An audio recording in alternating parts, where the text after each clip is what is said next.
So my day started out interesting. I got an email from my neighbor who was forwarding me the New York announcement that you can now get COVID vaccines age 50 and up. And he was like, I'm not sure if you make it, but here, this might be useful to you. Oh, no. Rough. I am 38. Brutal. Well, let me really twist the knife because I'm that kind of jerk friend. So I had an occasion to be standing in line today for reasons we're not going to talk about. And somebody asked me, oh, are you from one of the local colleges? And I looked at that person and I was like, thank you. Thank you so much. And not even close. I turned 39 last week, but thank you. Well, did they think you were a student or a professor? Wow, you've ruined it for me because it's gotta be thought... so here's it's all about context, Marco. The assumption of your neighbor that you would have to be approaching 50 to have a house on Fire Island is a safe bet, demographically speaking. And if you're hanging around with a bunch of college students and someone mistakes you for a college student, it's all about context, right? That's the least exciting, interesting, and funny, but also probably most accurate explanation of what happened. And also the hair color. Let's be honest. Hey, I'm getting a lot of salt in my pepper, if you know what I'm saying. So I shouldn't really be throwing stones on that issue. Marco, what would get you to actually leave your house, like in COVID notwithstanding, and go see a concert? Like, we've established that you're not a fan of Phish concerts. Is there a concert or perhaps a musical or some other sort of theater-like thing that you would be willing to attend? Or are you, again, COVID notwithstanding, are you totally hands-off on anything that even vaguely smells like a concert? My thinking on that has kind of changed recently. Oh, tell me more. Obviously, as everyone knows, I'm a huge Phish fan, and Phish is very much a band about their live shows. That's very much, the focus of the fandom, and most of the music that comes out of them is from live shows. Since COVID, there have been no live shows, and so I've been accustomed for the last decade or so to getting like 15 new Phish shows a year or whatever the number is, and I buy them all through their website, so I get all the downloads all legally and everything, and it's like my favorite band produces basically 15 new albums a year, like in the form of these live shows. As much as I love to give you crap about Phish, that is really incredible. And you can do similar things with a lot of other artists, including the Dave Matthews Band, but they are not soundboard recordings like you're getting. They're, at this point, reasonably sophisticated, but nevertheless still audience recordings where somebody put two microphones on a stand and just recorded the loudspeakers, which is nowhere near the quality you're talking about.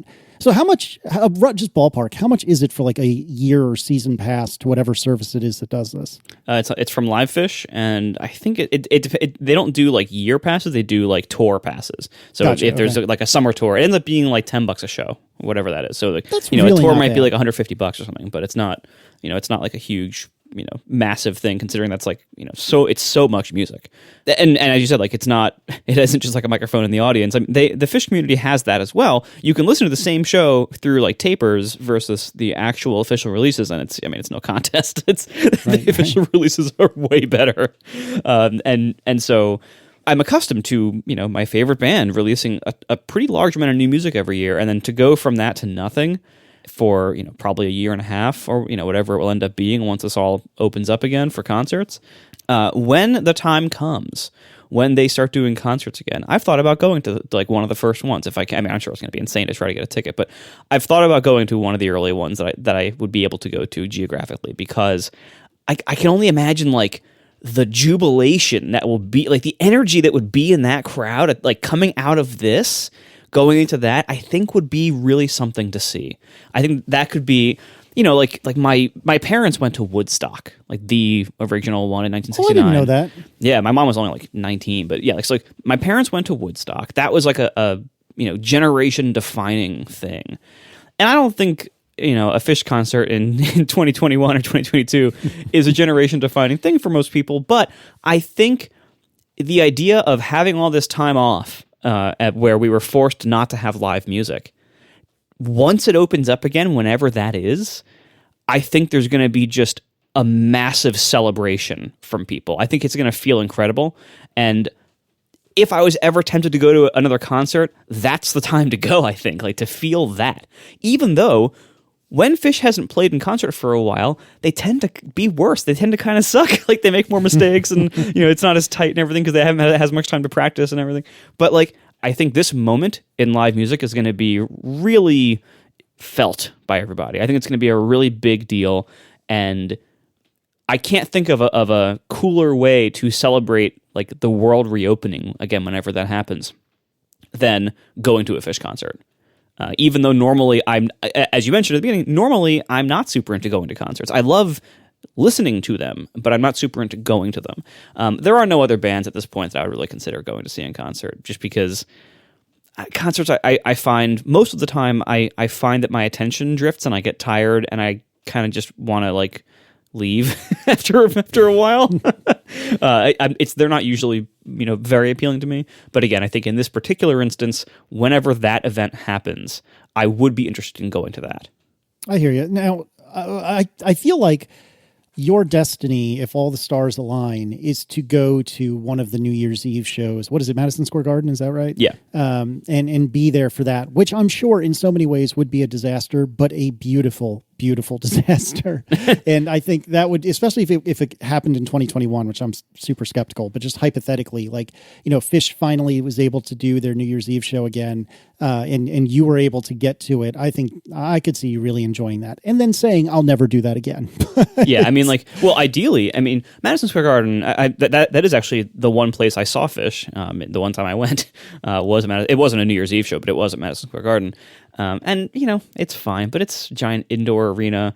Like, one thing I really don't like about concerts is all the cigarette smoke. And that's better in recent years, like, since it's mostly illegal in most places now. But like, being at a concert where you're just constantly breathing in everyone's smoke really sucks. At Fish, the entirety of Madison Square Garden will be one big hot box. Yeah, exactly. So ideally, it would be an outdoor venue. And what's really close to Fire Island? Jones Beach. Yeah, I've actually seen a concert there. Fish has played there. So that, I think, would be ideal. Like, if they go there, I'll pay whatever it takes to get that ticket. Everything's better at the beach.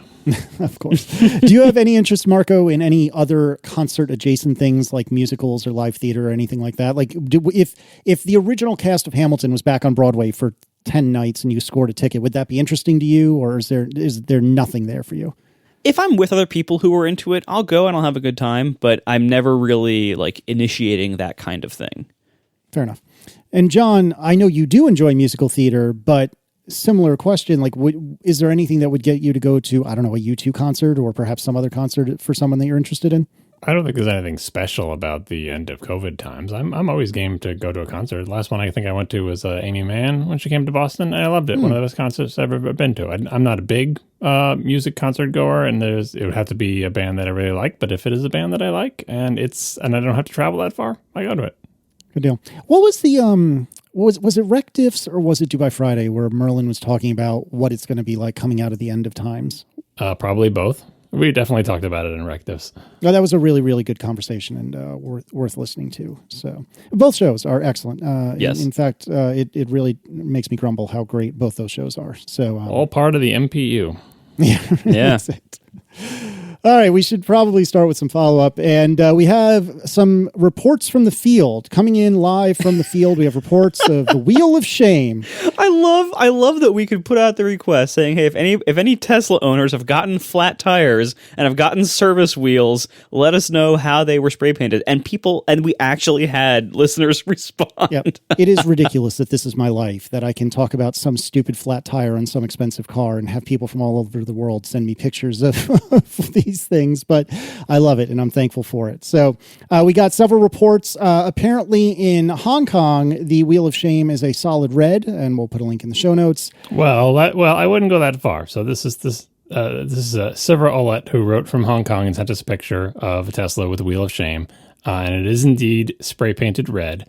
And it's not like the ones that Marco has showed us where it's a silver wheel and just kind of haphazardly spray painted in a zigzag pattern red, but it is also not carefully sprayed entirely red. If you zoom in on the wheel, you will see that they're maintaining that this shouldn't look like a red wheel. It should look like a silver wheel that a small child's tried to spray paint red, but got bored and left before actually covering the entire wheel. So it is a slightly better paint job, but no one will mistake this for a red wheel. They'll say someone tried to spray paint their wheel really badly, but there's splotches of gray showing through. So this is Hong Kong. This is a worldwide phenomenon, not just, the metro New York area, right? Worldwide, the memo went out to all Tesla dealerships. Hey, take your wheels, get a can of spray paint from the hardware store, and go to town on them because we don't want people not bringing their car back to get the quote unquote real wheel. It looks like the really big version of, how when you were in school and you tried to color something with a Sharpie, you try to change the color of your shoe or something. It looks like that, but just really big. And you don't get good coverage and you kind of get tired out because you do one area and it gets darker red, but then it doesn't match the other areas and you're just like, forget it. So true. And then TG Sid writes that apparently just a couple hours north of me in DC, the red haphazard spray paint has not made it to the DC area. Down here, it's blue. Now, this blows my mind. It's red in Hong Kong. It's red in New York, but in DC, it's blue? What's going on? Is DC just a rebel, a rogue? They didn't follow the manual correctly? They ran out of red spray paint? Well, down there, red means something else politically. I don't know. Anyway, this is the world's dumbest corporate policy, and I can't wait until they change it. Are red wheels ruined now, too? Red, pretty much everything is ruined at this point. And then finally, Aaron Farnham writes that the Tesla spare wheel graffiti is different in Houston. My two experiences have resulted in a wheel with the Tesla logo neatly stenciled on the rim. Unfortunately, no pictures.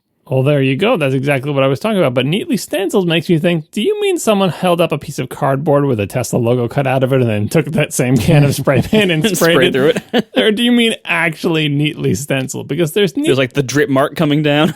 Right. There's neatly stenciled and there's neatly stenciled. So I think we need more photos of this. But that is an interesting variation. Someone just couldn't bear... They probably got the instructions, randomly spray paint it, please. And they said, randomly spray paint? I'm at least going to take these scissors and some construction paper and cut out a stencil of a big T and then spray it on there. Well, and do you think that would be less effective at making people return it? Because it might look intentional. Well, that's what I'm saying. I'm expecting it doesn't quite look as good as the phrase neatly stenciled is making it sound. Because it's not an even surface and it's not easy to do. And it's not like a pre-made factory decal that you apply. So someone had to do an arts and crafts project to make this.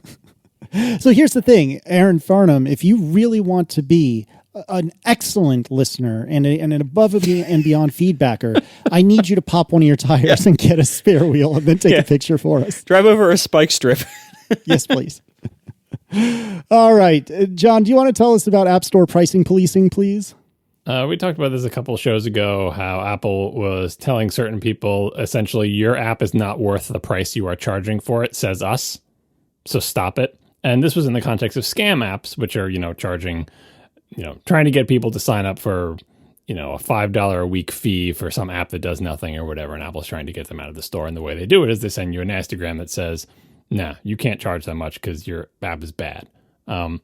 And we talked about it in the context of getting scam apps off the store, and I talked about it in the context of Apple having the ultimate control over pricing and now flexing that control. And because App Store policies, even the ones we agree with, are haphazardly applied, you might think, well, I'm not a scammer, so I have nothing to worry about. But that's never a safe bet with the App Store. And so here's one story from Tim who says, one of my B2B app updates just got metadata rejected with, quote, specifically, can you confirm that X is the intended price of your in-app purchase product, right? So he didn't give the price, but it's basically they asked him, they metadata rejected him and said, did you mean to charge what you're charging? And he says, my plan hasn't changed price in years.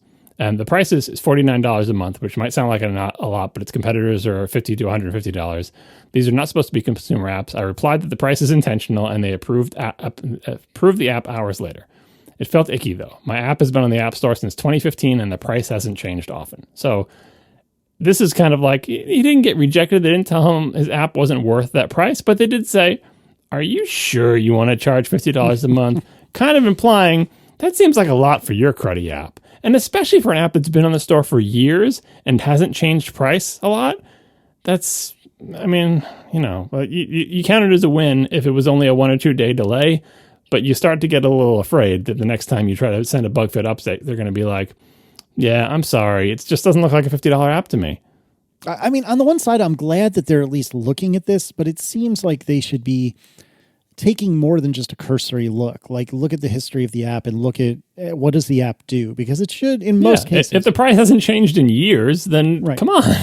Well, but I mean, even if it's a scam app that hasn't changed in years, it seems to me like in most, but not all cases, it should be pretty obvious what's a scam and what's not. Again, I mean, it's never 100%, but it strikes me as though this app smells very strongly of not scam, and most of the scam apps I've seen smell very strongly of scam. So a slightly more discerning eye would probably do some service here. There was a related story I didn't put in the notes, but it just reminded me that some people were getting their apps rejected simply because they hadn't issued an update in a long time. One of them was like a sort of breakout style game that had been in the store for 3 years without an update.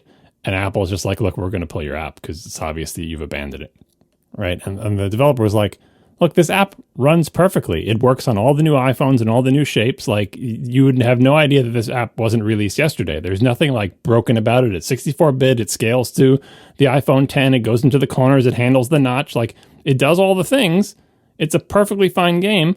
And the reason it hasn't had an update in 3 years is, yes, because the developer is not working on it anymore, but also because it hasn't needed one. It's fine. It made me afraid that someday, am I going to get to the point with my apps where they work and I don't have any features that I want to add, and Apple's going to say, oh, I'm sorry, we're pulling your apps from the store because you haven't updated them in a few years? Yeah. That's, if you're going to pull things off the store, by all means, pull abandoned apps that are crappy, but apps that 3 years is not abandoned, first of all. And second of all, if it's like a game and it works fine, like, just, again, inconsistent, application of rules that make sense. And, if you heard them explained to you, it's like, oh, yeah, certainly we don't want zombie games in the store, but it's all about the execution. And the execution at the scale Apple works, it's impossible to have any execution that is so perfect that it does not produce stories like this. And of course, all we talk about are the stories not like this and not the 10,000 other actual scam games that were pulled, right? So that's just the nature of dealing with the app stores. You're going to hear about the stories that seem quote unquote unfair, and you won't hear about the thousands and thousands of ones that work correctly. But that is the challenge before Apple when running something like this. We are sponsored this week by Backblaze, unlimited cloud backup for Macs and PCs for just $6 a month. I love the concept of cloud backup. It really saves you from a whole bunch of conditions where, like, if you just have a hard drive on your desk or something as your backup, that's not going to help you in certain conditions. And cloud backup is an amazing peace of mind. Backblaze is my favorite cloud backup solution. I've used it for many, many years now. It is just $6 a month, and it backs up all of your data, documents, music, photos, videos, project, drawings, whatever you want. It backs up all of your data. You can restore files anywhere, right on their website. You can also restore by mail. If you have like a lot of data, they will overnight you a hard drive with your data on it, and then you can return it to them for a refund on the cost of the drive. They also recently added some new features. If you're worried about things like accidental deletion, for an extra $2 a month, you can now increase your retention history to up to 1 year. They have restored over 50 billion files for their customers, and they have over an exabyte of customer data backed up so far and counting. It's just a wonderful cloud backup service. You can even use their mobile apps. Suppose you don't have your computer with you, but you have your phone and you need to get to a file on your computer. You can launch the Backblaze app on your phone and get the file right there. It's just a great service. See for yourself with a free 15-day trial with no credit card required at backblaze.com/ATP. It's a fully featured trial for 15 days. Go there, play with it, start protecting yourself from potential bad times today. Backblaze.com/ATP. The best cloud backup service I've ever used. Once again, backblaze.com/ATP. Thank you to Backblaze for sponsoring our show. Moving right along, Brett Johnson writes, I've seen a lot of game devs giving up on Mac ports over the last couple of years. Deprecating OpenGL is often an issue cited, along with Metal just being difficult, especially for those running custom or smaller game engines. The drop of 32-bit support was a huge hit to a lot of devs too. But I've also seen a lot that give up because the notarization process is unexpected and confusing. All these choices make sense for Apple, but they could be doing more to help devs over these hurdles. So can you tell me, John, in brief, what is App Store or what is app notification? I almost said App Store notification. What is app notarization? So these complaints, OpenGL being dropped and and 32-bit and Metal versus the other APIs, right? And notarization are all kind of in the bucket of like hoops that you have to jump through if you want to have a game on an Apple platform. Notarization in particular is the thing where you send your app to Apple and they sign it for you, and then you can distribute your game outside the App Store, even so it's been signed by Apple, but it's not being distributed by Apple, right? But all those things are nothing compared to the hoops you have to jump through to ship a game on any game console. Right. If you want to ship a game on a Nintendo game console, you will be begging for notarization, right? The things you have to do, the things that they care about in your app that you are forced to change, and the things you have to support. It is so much harder to ship for any game console than for the Mac, right? So when I see things like this, all this is true. It does discourage Mac ports, and people decide not to port to Mac because of these things. But what it shows is how small of a hurdle it takes for people to bail on the Mac when it comes to gaming, because there's not much money to be made. Apple's not particularly friendly to it. So all it takes is a little bit of inconvenience, like, say, notarizing your app, which is a thing that, iOS developers or Mac developers are accustomed to and more going through app review and everything. But it's like, now it's not worth it anymore. Oh, I had a 32-bit game and I don't feel like porting it. And because it's the Mac, it's not worth it anymore. Whereas when Sony comes out with a new game console, no matter how Byzantine it is, people say, oh, God, this is so terrible, but it's worth it. It's worth it because Sony wants my game on it, because Sony is courting me, because I know Sony's going to sell a lot of these consoles.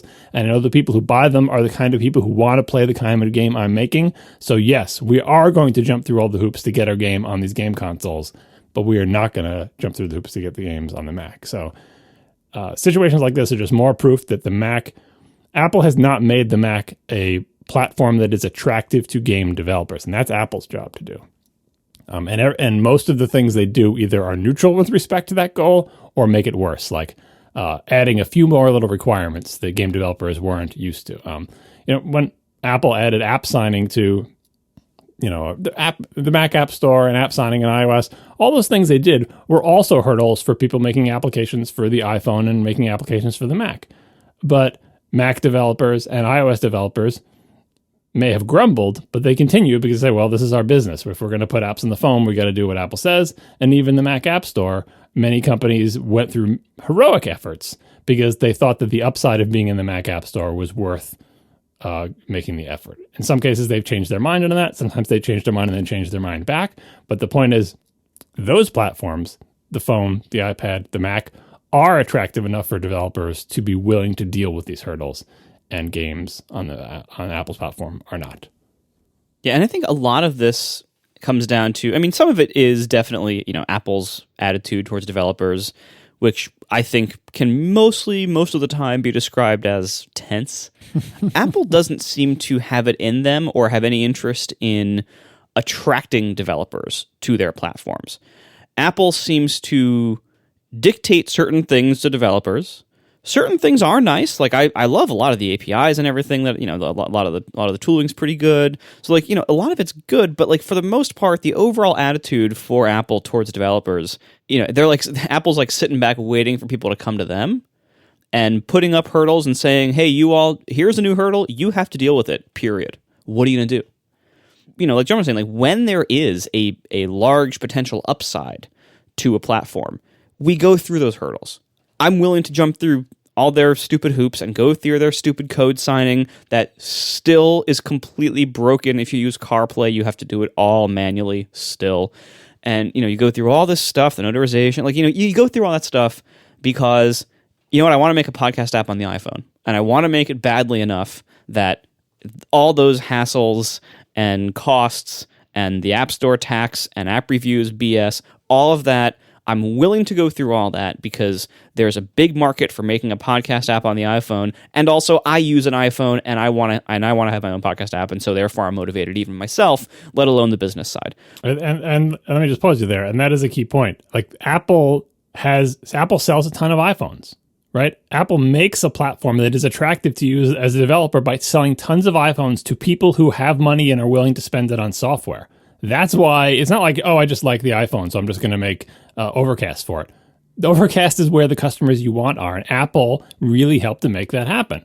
It's not true of games. Apple sells a lot of devices, but the people who buy them aren't waiting to shell out $60 for games. People who buy game consoles are. So it's where the customers are, and that is the job of the platform owner.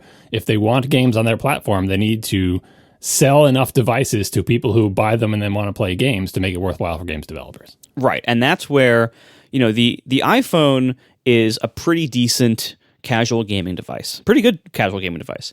The iPad is also a pretty good casual gaming device. The Mac isn't, for lots of reasons. But you think about how many gamers buy Macs. It is to some degree a chicken and egg problem. Not a lot of gamers buy Macs in part because there's not a lot of good games on Macs, but also because Apple's hardware choices in especially things like GPU and GPU options. Certainly the ability to make customizable towers at reasonable prices, things that gamers are really into. Apple has just given the huge middle finger to so often in their hardware offerings and their pricing and things like that. And so most gamers don't buy Macs. And therefore, there's not much reason for most game developers to go through Apple's hurdles and hassles to bring their games to the Mac. Now, what I was hoping that the era of the Apple ARM Macs coming in and the availability of iOS apps on Macs, I was hoping that would improve things. So far, it seems like it hasn't, but it is still early days. We'll see what happens. I think, unfortunately, what I've seen mostly is, Apple gave all developers the ability to opt out of their iOS apps being available on M1 Macs, and many large developers have taken that option.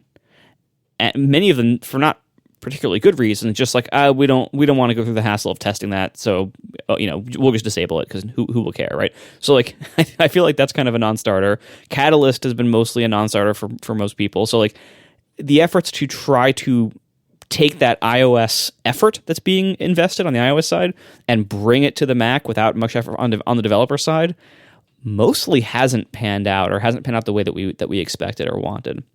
So I don't see this. I think the only thing that might save this is if Apple's laptop hardware for a while ends up having really good GPUs. And we're seeing the beginnings of that. The M1 GPU is pretty good for an integrated GPU. It's very good for an integrated GPU. It's not very good for a gaming GPU. It's okay, but it could be a lot better. And maybe the higher end ones will get better options there. We'll see what happens. But ultimately, until and unless a lot of gamers buy Macs, we're not going to see a lot of games being developed for the Mac. And I just don't see what gamers want in hardware and in customizability and pricing and everything. I don't see Apple ever doing that. I think this is it's good to have a reminder. When we talk about this, I think most people are on the same page with us in terms of the context of the conversation. But the mobile gaming market is bigger than the non-mobile gaming market. Mobile gaming, of which Apple has a huge piece, is the bigger piece of the pie. There's more money flowing through mobile gaming than there is for quote-unquote real gaming, right? The AAA games or whatever. The reason we always talk about it in this context of why is Apple so bad at games? We're talking about the AAA games kind of for the same reason that we talk about blockbuster movies. I mean, it's a little bit different, but it's because the people who are the most into games like those big AAA games. It doesn't mean that's where all the money is. There's a lot of money in AAA games, but there's more money in quote-unquote casual mobile games. So it's actually kind of hard to pitch Apple and say, oh, here's how you can get better at gaming. They'd be like, we're already making a ton of money because mobile gaming is the biggest kind of gaming and we may have a big chunk of that. Why would we go after this smaller piece of the pie that you tell us maybe we could get some piece of if we fight against Microsoft and Windows PCs and game consoles? That doesn't sound like a fun time to us. We'll just keep being dominant in mobile gaming because that's where the money is and that's where the future is. And everybody has a phone and everyone plays games on those things and only a few people have gaming PCs. But it's still, when they sell machines that are ostensibly capable of these type of games, it's got a keyboard, a mouse, a big screen, a fast GPU, a fast CPU. People buy them for a lot of money and say it's a shame that I can't play these popular games on this because the hardware is capable. and that's where you get letters like this that say, oh, developers aren't doing Mac ports of these games, right? I mean, they're not doing Mac ports of mobile games either, but the mobile games are already on in the iPhone, right? And to your point, Marco, those mobile games could be on the Mac if the developers, I think the reason developers bail is because if they're like, if we ever decide to address the Mac, we'll sell them a separate SKU, right? We don't want to just let them have our existing game, and we don't want them to buy it and play it on the Mac. Well, we'll have a Mac specific game, but we're never going to do that because nobody games on the Mac anyway, so who cares, right? But like, it's kind of like the Alpha Geeks when that whole article from back in the day, O'Reilly wrote about the Alpha Geeks moving to the Mac in like 2003 and 4, right? When this smaller subset of the gaming population, the people who are super into games, who are willing to play games for hundreds of hours, that are very complicated and intricate and difficult and aren't quote unquote casual, that minority of the gaming world has disproportionate influence because they are sort of on the bleeding edge of gaming technology, on the bleeding edge of gaming complexity and of the advancement of the art form, using the best technology available. And that's why we always talk about it in this context. Obviously, that's my bias too. Those are the type of games I like and play. But it is important to recognize that from Apple's perspective, there's nothing broken here. Mobile gaming is where it's at, and Apple is doing really well there. Well, the good news is that Apple's documentation is so flawless that if you ever have anything you're confused about, you can look at their perfect documentation and find the answer every time. I don't think people are refusing to port games to the Mac because of bad documentation. You say that, but if notarization was easily explained, then perhaps that wouldn't be such a hurdle. I think those people are looking for any excuse to not do the port. Oh, and I got to notarize too? That's it. I'm not making a game. I'm just saying. I'm just going to throw that out there. Not that I ever burr up my butt or anything. Anyway, Marco, tell me about what's going on with your HomePods. Yeah, so I wanted to just do a little bit of quick expansion on the HomePod discontinuation discussion from last week, because there were a couple things that I learned in the meantime or that I forgot about. So one of them, a bunch of people wrote in to point out that the Google Home Max was also apparently discontinued. This was basically like Google's $300 big smart speaker. It apparently was, again, $300, so similar price. Big speaker, but that also had a Home Assistant built in, and it also had an aux-in jack, apparently, which is what we were... Imagine that. Didn't Google also have a Sphere that they canned before they even shipped it? They had that TV box that was like the Q something. What was that? That never shipped, I don't think. But there was some Google. I thought it was a smart speaker that was spherically shaped that got canned before. But anyway, continue. So a lot of people were saying like, okay, well, look, the Google Home Max, which was similar, marketing wise, was also discontinued. So there must just not be a market for a premium smart speaker. And I don't think that follows. No, because Google cancels everything. Yeah, Google discontinues stuff all the time, and they suck at hardware, and they've discontinued lots of hardware of all sizes, big and small, different prices and everything. So yeah, I wouldn't necessarily say that says anything about it. There is an Echo Studio that is $200 and looks kind of like a knockoff HomePod. I've never seen one in person, but Amazon's been selling it for a while, so that product seems to be similar and exist there. And you look at the entire product line by Sonos, almost all of which cost significantly more than the HomePod, or at least in the ballpark of the HomePod. And they've been selling that stuff for years, and they seem to not be out of business yet. So clearly the market is there.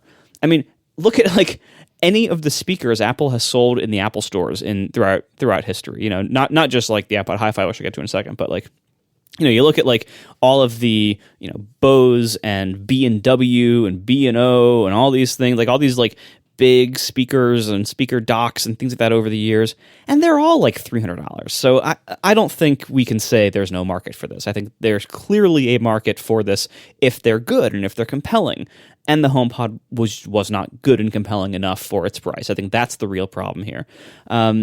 We also heard from a few people who pointed out something I should have thought of but didn't, that with both the both the iMac Pro being discontinued and the HomePod being discontinued, one factor that I don't think we mentioned, or at least didn't mention a lot, is possible component shortages due to COVID. There's apparently been a massive chip and component shortage in the industry. So it's possible that Apple intended to have these products in the lineup for longer, before maybe until their replacements were ready. But they had to start making tough decisions because of some kind of component shortages that they literally just can't get. Even if it isn't Intel with the Xeon, maybe they literally can't get the speaker rim holder or like, some, the Bluetooth chip or something anymore for the iMac, or, for the HomePod, it could have been anything. Because when you look at what goes into a full-size HomePod, and this is kind of where I wanted to go with this, you look at what goes into a full-size HomePod compared to the HomePod Mini, and you see very, very different engineering and cost priorities in these things. You look at the HomePod, the full-size one, and one of the headlining features of it was this automatic sensing of the room where it would detect where the walls and stuff were, and it would bounce the sound off the walls and reflect it all around the room to basically try to simulate it being more than just one speaker. To say like, oh, you can make great sound, room-filling sound with just one speaker. And you look at all the product marketing like depictions of the HomePod that Apple had at that time, and it was always like the HomePod magically with no power cord, sitting in the middle of a table in the middle of a room, and somehow filling the whole room with sound. And I think that's how they designed this, and they're like, let's make the maximum engineered thing we can here. And if you look at all the hardware it's in the HomePod, it has, to quote their page, an array of 7 horn-loaded tweeters, each with its own custom amplifier. So there's 7 amps, and that's just for the tweeters. Not to I assume that the woofer has its own amp as well. It must. So there's 8 amps inside a HomePod, 7 tweeters. They have this internal low-frequency calibration microphone for automatic bass correction, direct and ambient audio beam forming, all this processing-intensive stuff, all the tweeters to be able to fire 360 degrees in all the directions, and be able to sense the room and adjust things and everything. Meanwhile, if you have one HomePod playing by itself without a second one paired to it, it sounds pretty good, but it sounds a hell of a lot better getting a second one and making an actual stereo pair that actually has physical space between the two speakers. And when you do that, almost all of that custom processing is disabled. Oh my. And so the way that I've heard HomePods for most of the time that I've been using them, I'm almost always listening to a stereo pair. And the stereo pair really does sound way better than a single one. Way better. And it's not even then using all that stuff. Or it's using very little of it, at least. If you want room-filling sound, you can do it. You can try it with like one thing in one place that's doing all these tricks. Sound bars, which I hate as a category, often advertise similar kind of things. Oh, they bounce the sound off the walls. You don't need rear speakers. You don't need and you know what? Doesn't really work that well. I've never been fooled by these things. I've never once thought, wow, it sounds like there's speakers actually on the left and right of me. Or it sounds like I actually have rear speakers from this soundbar. No. You know why? Because of physics. It's not that easy to bounce stuff off walls in ways you can actually tell with reasonable volumes that don't sound really overwhelmingly weird from certain angles. It's just physics. You need multiple points of sound to actually fill a room with sound that sounds good.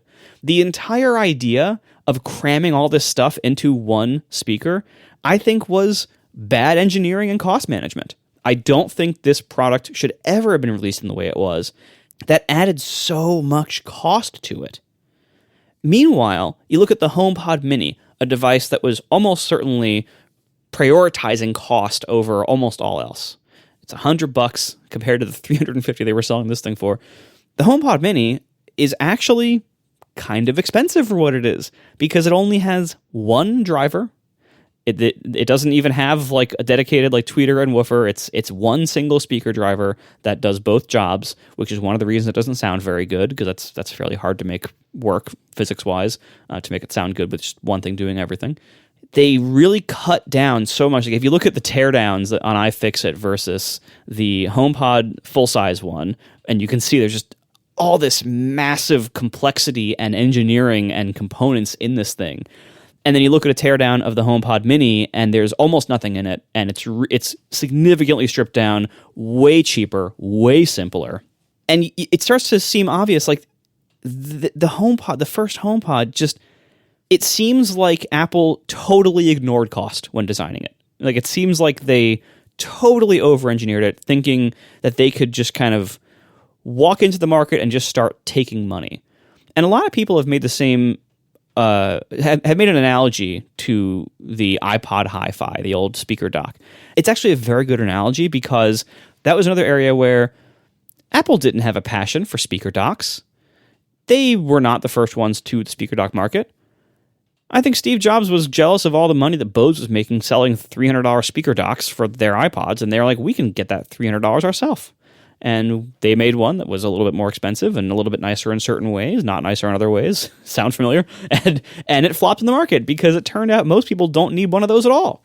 And the ones that did want speaker docks would much rather buy one of the like $100 JBL ones that sound pretty decent than buy the like almost $400, Apple or Bose or whatever ones. And I think the HomePod, it was a similar flaw and a similar flop in that they just over-engineered it so much in ways that they didn't need to. Like it's not like they made it sound too good. It doesn't sound that good when you only have one of them. They just over-engineered it. And the HomePod Mini sounds significantly worse, not because it lacks 7 tweeters and a special microphone to tune itself to the room. Like, you know how you can tune your woofer to the room for automatic bass correction? Remove one word, automatic, and offer an EQ or at least a bass knob in the adjustment panel for the HomePod in software, which, by the way, as a HomePod owner and as someone who has heard from a lot of other HomePod owners, we all want that.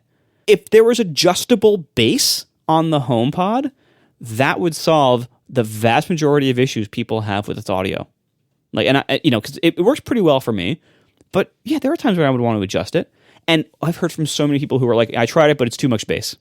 So many people would love a software adjustment of just a bass knob in the control panel in the software, and they can get rid of that microphone.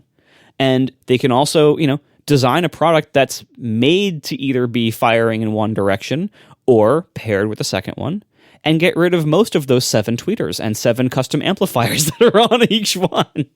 They can get rid of the direct and ambient audio beam forming, because again, you're not trying, if you don't try to fill a room with one single point and just say, all right, here's one point, it'll be inexpensive. If you want to fill a room, get 2 of them and pair them. That is such a different engineering goal, and that makes for such a different product. And then you can make that product cheaper.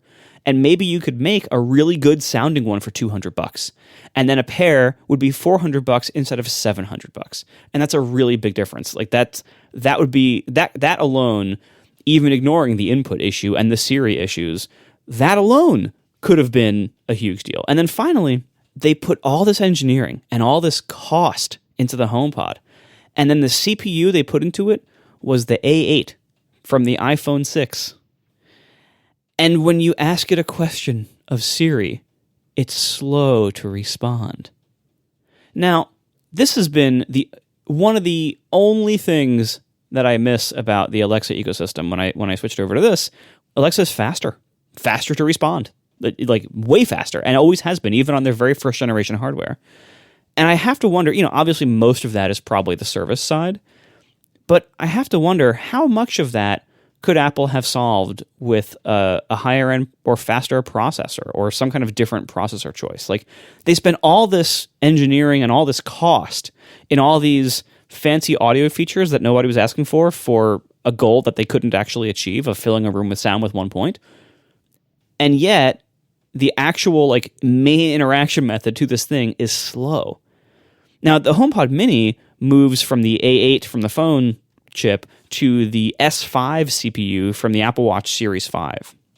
So the HomePod Mini actually has an Apple Watch CPU in it.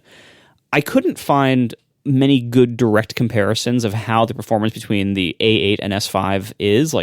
The one benchmark I found, which was not very reliable, suggested the S5 is way faster at certain things than the A8 was, so that the HomePod Mini should, in theory, be way faster than the original HomePod at certain things. I don't know if that actually plays out. Anecdotally, it does seem like the HomePod Mini responds faster based on my limited experience here, but it certainly does seem like they gave the original HomePod a way too slow processor and spent way too much money on all of the other stuff inside of it that mostly wasn't necessary or was over-engineered. And the HomePod Mini was able to be so much cheaper because they designed it that way from the start. And so I think they're totally able to make a really good, larger HomePod for $200 if they actually go into it with that goal in mind, with some kind of degree of like humbleness. Like the first HomePod was like, we're going to waltz into this market. We see what everyone else is charging. We're going to charge 2.5 times as much or whatever it is. And people will buy it because it's good. And I think hopefully they can re-enter this market when they're ready with a little bit more, humbleness and reality check, and engineer a higher end product that sounds way better than the HomePod Mini, which again is not super difficult, and can actually be sold at a compelling price of, I'd say, around $200. And I think that could be a really good product. People like me who want bigger sound can buy 2 of them significantly more affordably than when it was $350, and ideally integrate it better into the ecosystem and give it a little bit faster processor so we can respond faster. And that could be a really good product. So I'm looking forward to where this is going. Although at least I was, until I saw the rumor from Gurman this week about apparently they're working on future HomePods with screens. Oy. What do you that? I think that's a good idea because a lot of the possible utility, I mean, especially if they make it kind of a home hub thing, like, yes, the using it as a speaker, as you described, they could definitely make that product. Fewer drivers, less smarts, a lower price, and now you can get 2 of them more easily, and you're all set. But it's still just a speaker, and all of the things that the HomePod can do, like all the questions you can ask Siri, a lot of them would benefit from having a screen. Show me the weather, don't just tell me. When I wake up in the morning, have a little display ready for me, have a rotating, thing of pictures. If I ask to see a picture of somebody, put it on the screen for me. If I'm looking at a recipe, show me your recipe. Like there's the Amazon products and the Google products that have screens, I think, enjoy popularity because a screen is a really useful thing to have for a voice assistant in your house. If you stop thinking of it as a speaker, which is mostly what you were talking about, and start thinking of it as a voice assistant that happens to have a non-terrible speaker, a screen is very attractive and I think plays much more to Apple's strengths because there are lots of things that I just described that are already possible on watches and phones and iPads. So Apple has already done some of the work for it. And if Apple half-butts it, as Marco says, they could do a poor job of it. But you can imagine a really good implementation of, I roll out of bed and in the kitchen there's my HomePod with a screen showing me today's schedule and a weather forecast, and I can ask it to do things, and I can intercom to wake the kids up, and like the ad writes itself. Like Apple, I think once Apple has a screen, they are more comfortable. Whatever that thing is on top of the HomePod is not a screen, and the product is lesser for it because without a screen, Apple doesn't know what to do, and then it has to lean entirely on its sluggish and not so smart voice assistant. Yeah, and by the way, thank you for hoofed in the chat for giving me the word that I was looking for with humbleness. Apparently there's already a word for that called humility. I couldn't get it. Like, as I was saying, I'm like, I know there's a word for this. I can't think of what the word is. Humblability, they call it. That's it, yeah. Humbleosity. Oh, and one more thing on the chip shortage thing of like all the different, the COVID has caused shortage of parts or whatever, and that could explain why stuff's getting canceled early or whatever. Some of this is just, I don't know if this is a real thing, but I saw it 3 or 4 times on Twitter and on websites, so who knows. But it was people buying HomePods. Like they said, hey, get them while supplies last. So people are like, okay, well, fine, I guess I'll get one now. So they would order a HomePod to get one of the last ones and, before they're all out of stock, right?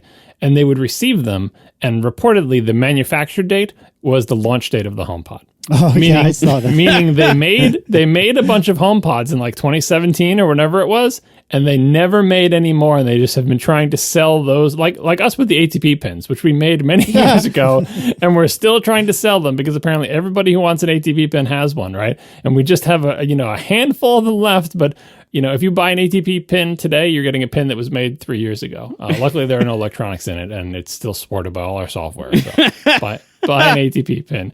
But yeah, so shortages could have contributed to the early, as we discussed, the Xeon being discontinued and stuff, the early demise of the iMac. But it seems like from people buying them that HomePods are not suffering from a lack of parts because Apple isn't making HomePods anymore. Yeah, Apple hasn't made HomePods in years, apparently. Right. They're just trying to sell through the warehouse filled with HomePods. Someone's built like a fort out of HomePods in the back room.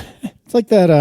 Remember that? I don't remember what like magazine or company it was or whatever, but that did the Wheel O iMac boxes. You know what I'm talking about? Yeah. Same basic idea.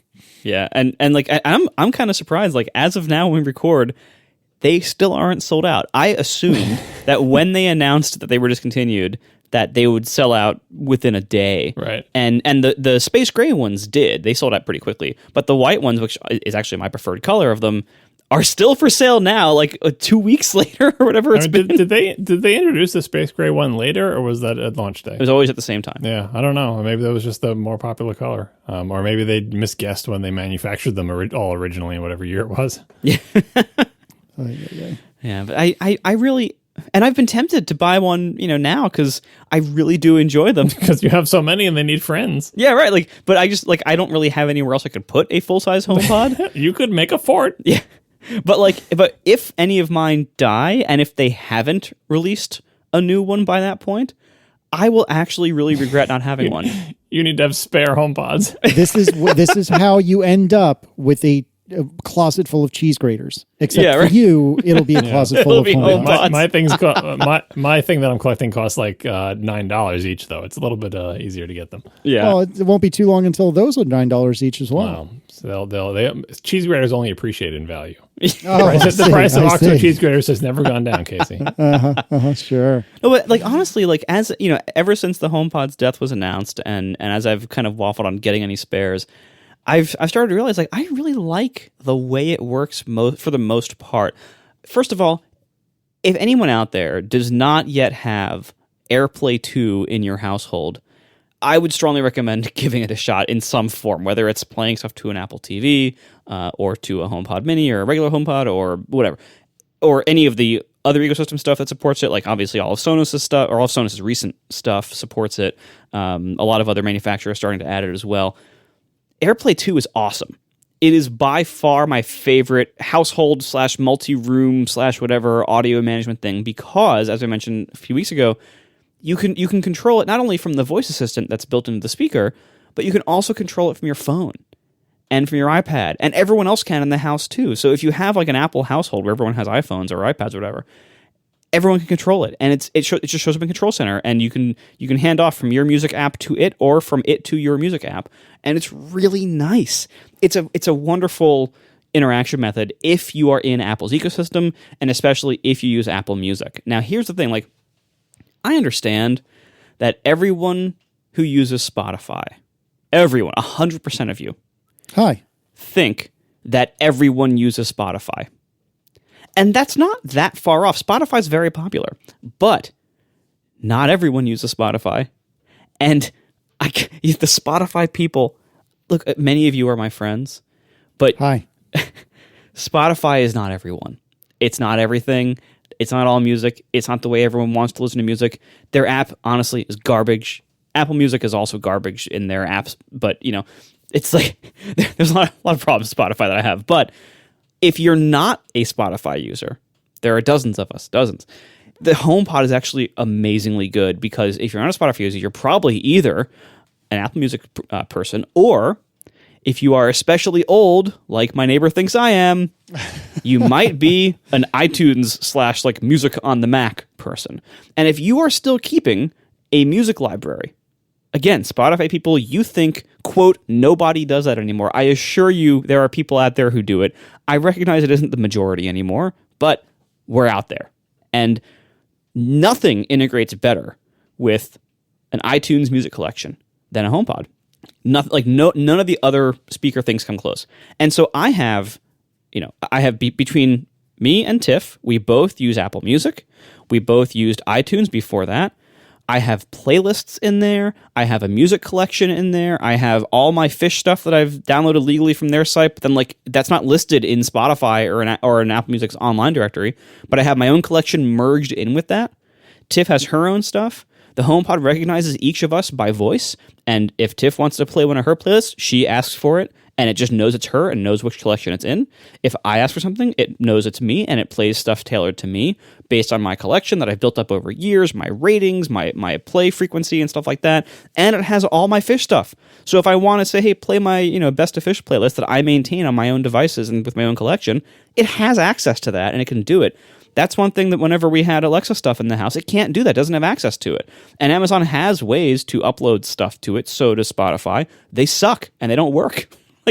Believe me, I've tried them over the years. They don't work. And so the HomePod is really good for this set of needs. And if you don't care about audio quality or can't afford the really high price tags of some of this gear, or if you are super into Spotify and all you listen to is stuff that's available on streaming, well, that's a pretty big percentage of the population.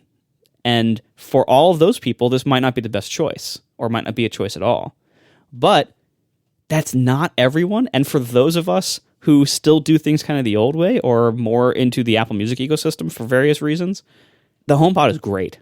And the other solutions out there are not. And so I really, really hope that Apple is just, again, taking a step back to regroup, and will come out with better offerings here, as opposed to abandoning this market forever. It's funny. I am a devout Spotify person when it comes to music. Obviously, I have many problems with what they're doing in the podcast space. But I just, in the last 48 hours, paid for another year of iTunes Match, because I still do use it from time to time. And there's still plenty of music that I have in my library that, with time, I listen to less and less often. But nevertheless, I do want it available, and I want it available without having to carry my entire library on my phone or my iPad or what have you. And just today, when I was in the car for a few hours, I was listening to some of my library that was in iTunes Match. And so I think I have a foot in both of these worlds. I have never used a HomePod ever. I've never heard one playing to my recollection. I don't debate anything that you've said. I'm not trying to say you're wrong. I will say that my experience with the Echo in Spotify is actually pretty good. I'm not asking it to do a lot of the things that you're doing. Like, I'm not a heavy playlist person, and I basically, our entire family just uses my Spotify account as the canonical Spotify account. And it works pretty well for our needs. So it depends on what your needs are. I don't think it would work well for your needs, Marco, but it does work pretty well for our simplified needs. But ultimately, I agree with you that I think it would be too bad if Apple just pulled an Airport Extreme / Express or whatever and just walked away from this market, because I think for a company that seems to claim to really care about music and once bought a company that was entirely around making speakers and particularly headphones for music, it seems like this is something Apple should do well, even if they haven't yet. And gosh knows, my AirPods are some of my favorite devices in the entire world. Those things are freaking magic. So I would hope that they take a second crack at this. I don't really, or maybe a third crack. I don't really consider the HomePod Mini to be but a refinement of what they've already done, but a perhaps complete rethinking of what they've already done would be pretty good. We are sponsored this week by Squarespace. Start building your website today at squarespace.com/ATP. Enter offer code ATP at checkout to get 10% off. Make your next move with Squarespace. Squarespace makes it incredibly easy for anyone out there, from novice to nerd, to make an incredible website. And no matter what your skill level is, there is no coding required. Anybody can do this. And the resulting site that you make at Squarespace is going to look and work like a professional site. These are professionally designed templates that you're starting from. You can customize them as much as you want, and everything is intuitive and visual and live previewing and easy to use. All of this is super great at Squarespace. I've personally built lots of websites there, both for myself and for other people. And it's really great, especially like with, when you're handing it off to somebody else to maintain, that they're never going to have to worry about software updates or security patches. You aren't going to have to be involved once you hand it off. Like, Squarespace has their own dedicated, amazing support team. So you can just make a website for somebody or direct them to Squarespace and say, hey, build it here.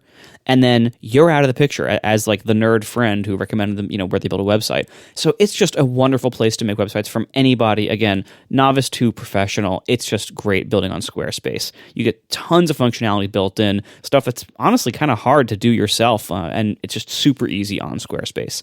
See for yourself with a free trial with no credit card required at squarespace.com/ATP. When you decide to sign up for Squarespace, make sure to head back there, squarespace.com/ATP, and use offer code ATP to get 10% off your first purchase. That's squarespace.com/ATP, offer code ATP for 10% off your first purchase. Make your next move with Squarespace. All right, moving right along. We have to do a little bit of housekeeping, but it's the happy kind of housekeeping. This is for ATP membership. Marco has been doing a lot of work, and I say that with not an ounce of sarcasm. Marco's been doing a lot of work to add a couple of options that... I've been doing work. Take credit. Take credit. Marco's been doing a lot of work to For add me, it's a options lot. for that people have been asking for a fair bit of time now, and we're approaching 1 year of ATP membership. We're getting there. And we wanted to try to add a few options for those of you, particularly those who are not American. So we have new options for annual billing, both in US dollars, of course, but also in euros and in pounds. Marco, can you talk through kind of what the situation is there and perhaps how you would switch from monthly billing to annual billing? Sure, yeah. Although first, a little bit of housekeeping.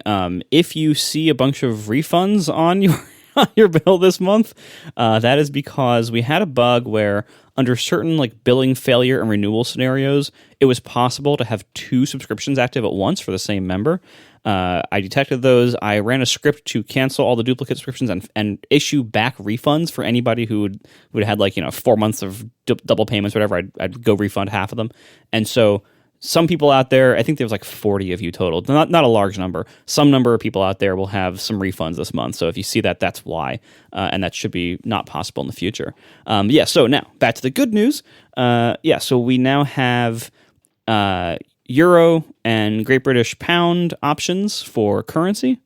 And we also have an annual billing option instead of monthly. That was another very hotly requested item because a lot of people, for whatever reason, either don't want a certain number of small charges to happen every month as opposed to one big one every year, or people, who, maybe it was easier to account for that or whatever else. So annual billing is now a thing, as well as Euro and Pound support. We tried to make the prices pretty reasonable on those so that they all equate to about $8. It's €7 or £6. The one thing that a lot of people have asked is how to switch their existing account, like people who are already in one of these countries, to switch your account from US dollars where you already created it to Euro or Pound. And there is a way to do it. It kind of sucks, and I'm sorry, but there's reasons. So we've always heard from people who are who tell us why it's so hard to move an Apple ID between, if you move to a different country and you need to move your Apple ID, apparently you have to cancel all your subscriptions and wait for them to all lapse. So it might be a year out, and then they can move your Apple ID or something like that. Well, that's kind of how this works too. Probably for the same reasons, for various reasons, dealing with how Stripe deals with customers and credits and refunds and currencies and international currencies, things like that. You can switch your account to a different currency, but you have to cancel the existing subscription, which doesn't actually cancel it instantly because people don't expect it to work that way. So I had to change that last summer. When you cancel your subscription, it just turns off auto renewing, but you still get the rest of whatever, the month or whatever you paid for. So you have to wait for that month to be over, and then your membership will still exist, but it will go into the expired state, and it'll tell you and say, hey, you should renew. At that point, then you can sign up with any currency you want to. So yeah, short version is to switch currencies with an existing account, you have to cancel your existing membership, wait for that month to expire, and then re-enable it with the new currency. Additionally, coming soon, and we don't know exactly when, but coming soon, there will be WWDC merchandise coming up. We are definitely going to have an all-new shirt design. We are not going to talk about what it is. It's good. but nevertheless, it's going to be something pretty cool. And John has spent a lot of time working on this. Basically, I'm the slacker of the three of us this month. John has spent a lot of time working on this, and I'm really excited for it. Although I guess I'm not entirely slacking. I've also come up with an entire new product. Well, kind of. That's overselling it a bit. But nevertheless, here we are. I've come up with an entirely new product to the ATP world, which I'm very excited about. And the spiritual return of something from several years ago. So I'm really excited about that too. And we don't have an exact date for this, but we bring this up in part to say that members, ATP members, get 15% off on all ATP merchandise. So if you wanted a reason to join, but we're holding out for annual billing or we're holding out for billing in pounds, then now is the time, and the merchandise is just the icing on the cake. So atp.fm/join. John, today is a big day for you, and particularly you. Mac OS 10 10.0 is 20 years old today.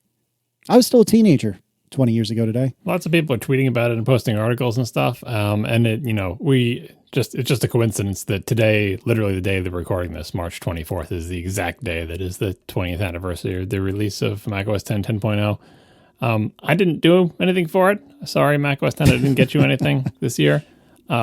Part of it is because, I wrote all those reviews of it way back when, right? And then I did a 5-year retrospective when macOS 10 was 5 years old, and then I did a 10-year retrospective when macOS 10 was 10 years old. I just feel like not only am I done reviewing macOS 10, I'm also done writing retrospectives about it. It's like, well, you did a 5-year and a 10-year. You got to do a 20-year. Apparently, I don't. But it's worth marking the occasion. If you want to look back at some of my old reviews, we'll put a link in the show notes to. I collected all the links on my website when I stopped writing them. So there's the reviews of the releases, 10.0, 10.1, so on and so forth, up to when I stopped. There's also links to all of the pre-releases, so Developer Preview 3, Developer Preview 4, the public beta. And then there's the links to my retrospectives that I just talked about. I think the retrospectives maybe are the most interesting because 20 year it's a retrospective moment. Let's look back. And especially because what we're looking back on is Mac OS 10. I know it's not such a big deal that they changed the name. They changed it to OS 10 and then they changed it to Mac OS. But I do feel like Mac OS 10 sort of ended and now we're just in the age of modern Mac OS, because a lot of the defining characteristics of Mac OS 10 slowly faded. Not that I'm saying this is a new operating system. It's obviously Mac OS 10. It's the same thing that it always was. It's the next drive operating system. It's got a dock. It's got a menu bar. It's the same OS, right? But I do feel like there's sort of been a slow changeover in the OS. So I feel like the era that we are celebrating 20 years ago today, Mac OS 10 10.0 was released. That era has a beginning, middle, and an end. And now we're in this new era of sort of the modern Mac. Maybe this era will come to be defined as the ARM transition being the turning point or whatever. But anyway, it's always fun to look back on those things. Unfortunately, some of my old reviews are slowly deteriorating through bit rot on the internet. Not literal bit rot, but just if you write something on the web and it stays there for 15 or 20 years, and the site that it was written on has gone through 5 different CMSs on the back end, things inevitably get a little bit creaky. I also always push the limits of the Ars Technica CMS by writing custom HTML and JavaScript and doing my own thing all over the place. And that stuff has particularly rotted. Kind of like doing custom UI in a Mac or iOS app. You come to regret it as the OSs keep changing and your custom stuff starts breaking. I did that with all my articles, right? Someday I will probably put up, because I used to have a quote unquote blog over at Ars Technica called Fat Bits, and I have reproduced every single one of those Fat Bits posts with permission on my own personal website, hypercritical.co. Someday I will eventually ask Ars and say, hey, it looks like my reviews are getting creaky. You probably don't get any traffic on them because they're super old. Can I just put up, versions of them on my website where I'll make sure all the links work and all the screenshots are there and all that other stuff? Unfortunately, one of the big factors here, and I was going through this this weekend, is that a lot of the thing you can't avoid is actual link rot. As in, if you ever read any one of my macOS 10 reviews, every 15th word is a link. That's just my style of writing on the web. I make lots of links. And those links all went somewhere when the review was published. But 15, 20 years later, a lot of those links don't go anywhere anymore, right? You click on them and they're 404. You click on them or they go to a page that doesn't look anything like it did before. Some of those you can pull from archive.org. That's what I was doing this weekend, was fixing a bunch of broken links from Fatbit's posts, actually. Linking a lot of them to the archive.org page, just to say, hey, if you were reading this at the time and you clicked on this and it took you to this section of Apple's website, this is what it looked like back in 2002 or whatever. And that's fun to do, but archive.org doesn't have everything either. And then there are things that are just obscure or just don't exist in any fashion or were never spidered because of robot.txt. I feel so weird saying spidered. Kids don't say that these days, do they? They say crawled, I guess.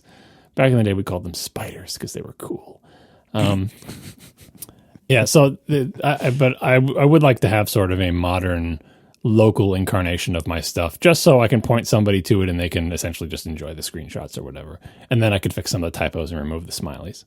Yes, in some of my earlier reviews, I put literal ASCII smileys. It was a long time ago, okay? It was literally the 90s. Please have mercy on me. I love that you say that, as I was spending just a few moments ago, choosing exactly the right emoji for the some membership housekeeping section of the show notes. Did emoji exist when I wrote the first ones? I don't think so. I don't know. Maybe in Japan it existed. I feel like we've had this debate before, but that's okay. Yeah. But anyway, whether or not it existed, it certainly wasn't a viable thing that I could type into a web page in 1999. So that's true. Speaking of curious Apple decisions and that same decision made better by somebody else, Google Play has dropped commissions to 15% from 30% following Apple's move last year. This is from TechCrunch. Google is reducing the service fee for Google Play to 15%, down from 30%, for the first $1 million of revenue developers earn using Play billing system each year. The company will levy a 30% cut on every dollar developers generate through Google Play beyond the first $1 million in a year, it said. This is the way it should have worked for Apple, but no, because they're either cheap or annoying or a combination of both. You have to join the small business program, and then you have to get approved, and then you have to make sure you make less than $1 million, but you have to make less than $1 million in order to get the 15%. And then if you make even $1 more than $1 million, you get 30% on everything, not 30% on the news. It's just preposterous. How 30% on everything the next year. Yeah. I'm sorry. Right. That's true. So you get punished the whole next year. It's not like a marginal tax rate where your millionth and first dollar is charged at 30%. I think you get 15% for that whole year, but because you went over $1 million that year, your whole next year is blown. From day one of the next year, you're at 30%. No, you don't get it for the whole year. You get it until like the next payment. So it's like every month you get paid out. Is it a monthly cycle? So, yeah. It was the whole year. No, I think it's monthly, but and for the rest of the year. But no, it's like people have run the numbers or estimated how many App Store developers are affected by Apple's new the program and everything, and people try to figure out like what would it cost Apple to run their program the way Google's is running, which is like similar kind of deal but way simpler and removes some of these weird like anti-incentives and removes the need to apply and try to get approved and everything, just applies automatically. And it's not a small amount of money. Like it's a significant amount of money that Apple, like by Apple doing it their weird way they're doing it, they actually are saving a lot of money, but it's not make or break the company kind of money. So it's something that like I think you might notice it on the quarterly earnings report for like some tiny percentage of one department would be smaller by a noticeable amount, but it's not like it's the kind of thing that, like, the reason Apple is doing it the way they're doing it is because they're being cheap. Like that's the real answer. And I would say though, like I wonder if that estimate accounted for the extra cost of Apple doing the bookkeeping for its Byzantine program. Like this simple program, because as you noted, pretty much nobody makes more than $1 million in terms of percentage on the App Store. Like there's just so many developers, and only a tiny, tiny part is making that $1 million. So who is a potential member of the small business program? Essentially everybody in the App Store. That's a lot of stupid applications to deal with, and doing the bookkeeping to make sure that you apply the rules and make sure you count their revenue when they go over than they are in the other bracket, but they want to get back into the other one. Like, it's complicated to run a complicated program. One of the beauties of Google's plan is nobody signs up. These are just the new rules, and the rules are so simple I can explain them in a paragraph. That's it. right? It's easier to run that program because it is a uniform set of rules for everybody. You don't have to like sign up all these people, and you don't have to carefully watch and do the, the monthly billing cycle rollover. Now you're in the 30% bracket or however it works in the Apple one. It's easier to run a simple program. And I don't think that any cost estimate is factoring that in. Now, I agree that even when you factor that in, it's still to Apple's advantage to use their ridiculous program because it saves them more money. I heard, I think Ben Thompson on Dithering was chalking it up to just simply if you're incentivized to run your business in a way that you make the most money possible from the App Store, if you're in charge of the App Store financials or whatever, of course you're going to pick the complicated program because you want the goodwill, but you also don't want to give up too much money. I feel like that flies in the face a little bit of Apple's supposed philosophy from many years ago where there's just one profit and loss for the whole company, and we don't think about it as, okay, well, you in charge of the App Store, you're going to be judged on the profit and loss from the App Store itself, and so you are incentivized as king of your little kingdom here to make sure that you make the most money possible from those developers, rather than thinking about big picture, what's good for Apple. What's good for Apple is to make developers happy, even if it is slightly worse for this specific aspect of App Store revenue, right? Do you think Apple thinks that? I mean, that was the whole pitch with their whole, we're a functional organization and we have one profit and loss, like even in the Tim Cook era, before Jobs, but also in the Tim Cook era, the idea that we don't have each individual department worrying about their individual profit and loss. And, like at the end of the year when they do the big report, they don't say, okay, well, the Mac team did great, but the iPhone team did not so great. Oh, it'll probably be the reverse. But anyway, it's like, how did we do as a company? Because if you don't do that, you create perverse incentives for someone to make their little corner of the business very profitable at the cost of the big picture, at the cost of Apple as a whole, at the cost of the brand, at the cost of something that doesn't show up on their individual profit and loss. That has always been the pitch in the post-Steve Jobs 2 era was that's why Apple is great. Because they do this thing that other companies don't do. There are no little tiny subsets that are fighting for themselves inside Apple. It's all one big Apple, and we all work together. And that way, people aren't punished in their careers for example, foregoing a bunch of revenue in the App Store if overall Apple does better because of it, because developers are happier or more developers come to the platform or whatever. All that said, that sounds like a pretty ideal. And there's a reason lots of other companies don't do it that way. And I can imagine, no matter how much Apple says that's the case, there's still a little bit of that going on inside. It's still, though, it baffles me why Apple came up with this plan, because I don't think it's like if you had a company that was really ruthlessly, every individual subset has its own profit and loss numbers and has to live and die on its own. This is the type of pricing system I can imagine it would come up with. But Apple, that's the other extreme. I refuse to believe Apple is at the other extreme. I can believe they don't necessarily achieve their ideals, but I think that is their ideals. And I think a lot of other things they do look that way. But here is Google showing Apple how it's done. This, like we would say, this is the Apple plan. Oh, Apple doesn't do things complicated. They just want it simple, just like 7030 was simple. We may not have liked it, but they said, well, it has that Apple feeling to it because it's like, look, it's just 70/30. Never mind about Netflix and everybody not getting 70/30. Ignore that. Everyone is treated the same in the App Store, right? But to a first approximation, everybody except for literally companies you can count on your hand got 70/30. And it was not a complicated graduated scale where you sell this much and you get a different. It was just 70/30. Very Apple-like in its simplicity. And then when they did the small business program, it is totally un-Apple-like, both in its conception as let's pinch as many pennies as we possibly can, and try to get goodwill at the same time. It's clear that we don't want that much goodwill because we don't want to lose that money, right? And then Google does the Apple style, which is like, Google, there's nothing for you to do. There's nothing to install. You just get more money now, and it's easy for everyone to understand, done and done. So I feel like Apple really embarrassed Google, or Google really embarrassed Apple here. And I hope Apple responds to this. I hope Apple feels suitably chastened by Google doing the Apple thing. And I hope they realize, like a part of it, they're saying, well, yeah, Google has to do that because their store sucks and our store is awesome. So we have more to lose. So of course our plan is more complicated. Google's desperate, right? But Google is doing the thing that actually produces more goodwill. Like, why squander any of your goodwill? If you're going to forego this money and have any kind of, go from 30% to 15%, why squander an ounce of that by making the small business plan and making people apply and having this rule that incentivizes people to stop selling their application at a certain point so they don't go into the higher quote unquote tax bracket or whatever. Which is dumb because tax brackets don't work like that. Tax brackets are marginal like the Google thing. Yeah, it's the opposite. Yeah, no, sorry. I think the idea, first of all, that Apple is kind of more holistic in its incentives and everything, and doesn't have these divisional, dysfunctional goals and everything. I think that's a wonderful idea, and I think many people at Apple think it's that way, but the reality that we hear over and over again from people inside is that it's very different than that. Sounds... when they say that, though, Apple's saying, like, in a formal, literal sense, like when they tally up the numbers at the end of the year and how they report things, they don't do individual profit and losses. Like, that is a provably true statement, right?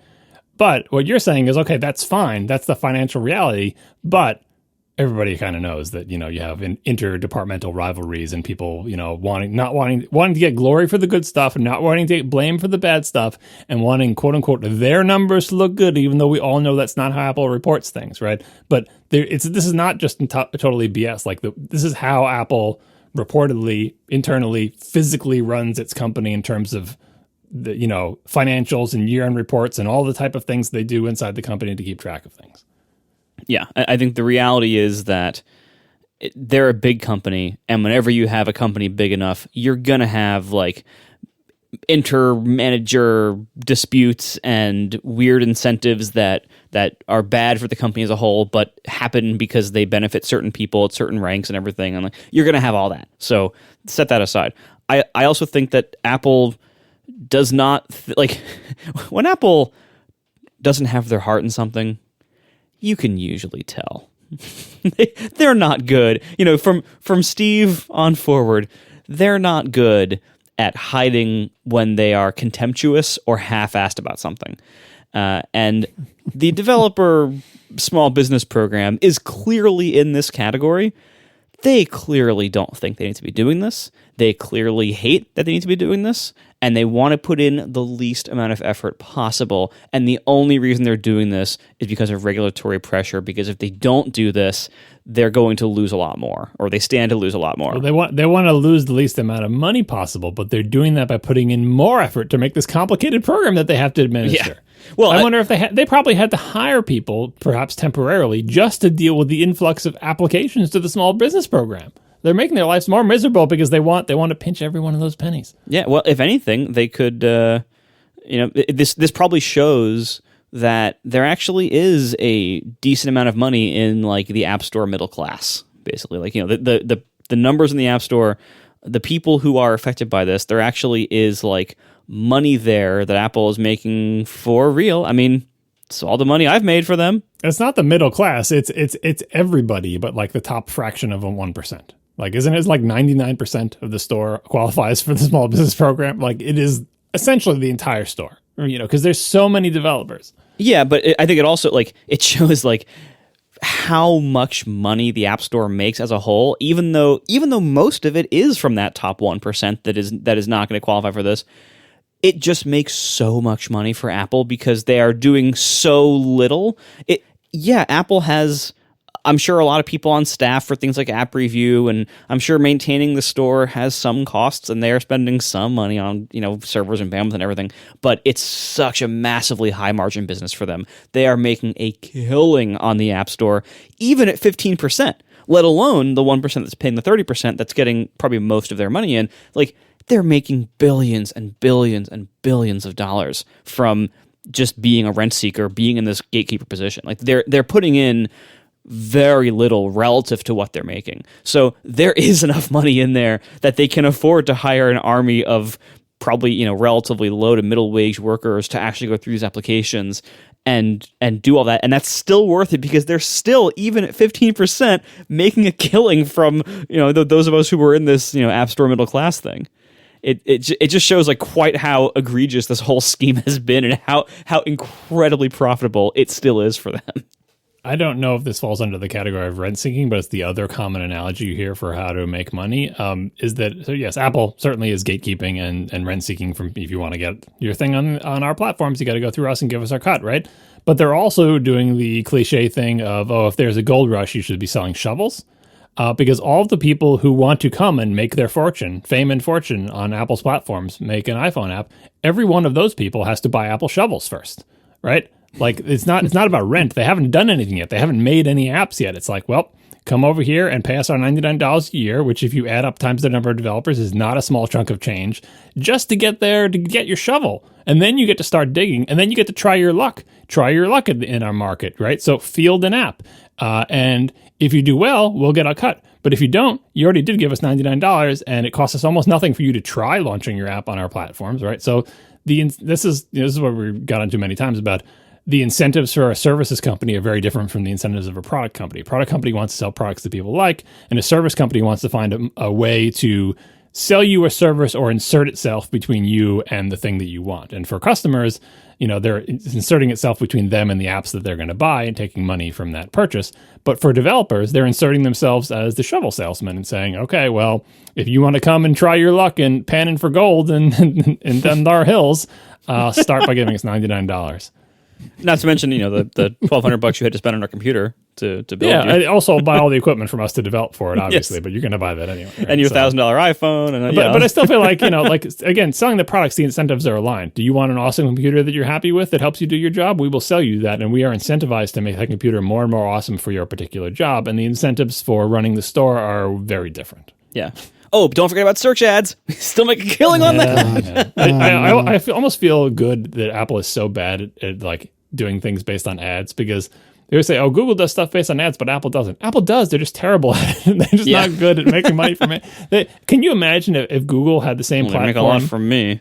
If Google had the same platform that Apple has, like switch the management, and now you told those Google people, can you figure out how to make money from ads given this platform? Google would be like, are you kidding me? Yes. Yeah, we can make a ton of money from ads. Look at all your customers. Look how much money they have. We can sell ads in but Apple's like, well, we'll sell search ads, just enough to make our search even crappier, but not enough to really make us a lot of money. And didn't they have ads in your apps? They still have that? No, they discontinued the ads in your app. That was called iAd, which, because they did a bad job of it. They're bad at it. And I'm glad they're bad at that. It's just too bad they're not bad at services too. And not in the sense, we used to say Apple needs to get good at services. We meant like reliably running iPhoto in the cloud, right? We didn't mean finding a way to insert itself in every transaction in your life so they can take a cut. But they're really good at that. We are sponsored this week by Flatfile. One of the worst ways to spend your time is manually formatting spreadsheets. Thankfully, our friends at Flatfile have created Portal, the elegant import button, so your customers can confidently import their data without you ever having to format their messy Excel files again.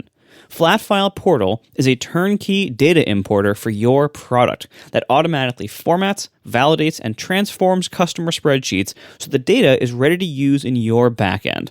That frees up you, your engineers, and your customers from having to manually format spreadsheets from customers for hours without needing to build a clunky CSV importer.